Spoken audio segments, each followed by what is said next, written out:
Salam tout le monde, bienvenue sur votre chaîne d'actualité Maroc 24. Si vous êtes intéressé par nos vidéos, n'hésitez pas à vous abonner à la chaîne. Aujourd'hui, vendredi 4 novembre 2022, on a choisi de partager avec vous une information relayée par la newsletter Africa Intelligence, généralement considérée comme crédible, selon laquelle c'est le 1er novembre 2022 que Sa Majesté le roi Mohamed VI et le président français Emmanuel Macron se seraient appelés au téléphone. Objectif, aborder la visite que Macron souhaite faire au Maroc au tournant de l'année.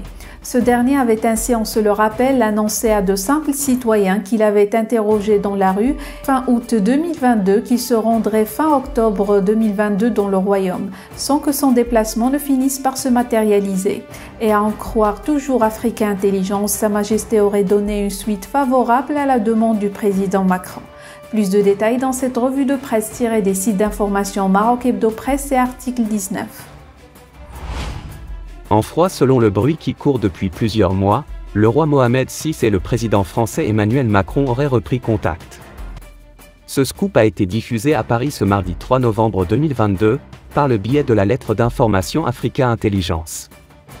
Selon la lettre d'information, lors de leur discussion, le président Emmanuel Macron et le roi Mohamed VI ont directement évoqué les incompréhensions de ces dernières semaines.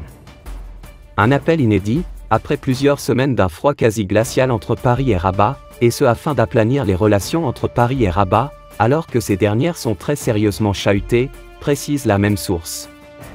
Au total, l'appel aurait duré 30 minutes, et aurait également été l'occasion de tenter d'aplanir les difficultés dans les relations entre Paris et Rabat, alors que ces dernières sont très sérieusement chahutées.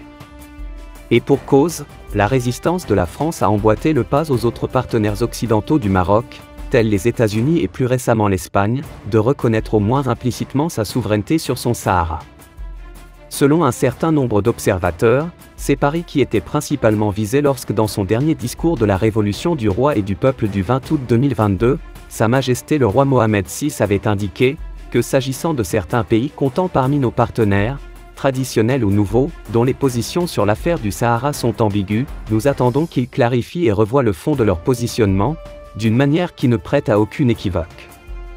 D'autres mettent l'accent sur le fait que Macron a attendu l'adoption le 27 octobre 2022 de la dernière résolution du Conseil de sécurité, qui a de nouveau apporté un appui implicite à l'initiative pour la négociation d'un statut d'autonomie, pour prendre langue avec le roi Mohamed VI. Laquelle résolution avait par ailleurs bénéficié de l'appui de la France, contrairement à ce que semblaient espérer certaines parties algériennes, qui s'appuyaient sur la teneur de la visite de Macron dans leur pays au cours de l'été, pour croire à un changement de cap français.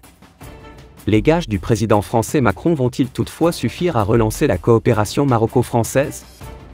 Les relations entre le Maroc et la France n'ont jamais été aussi détériorées.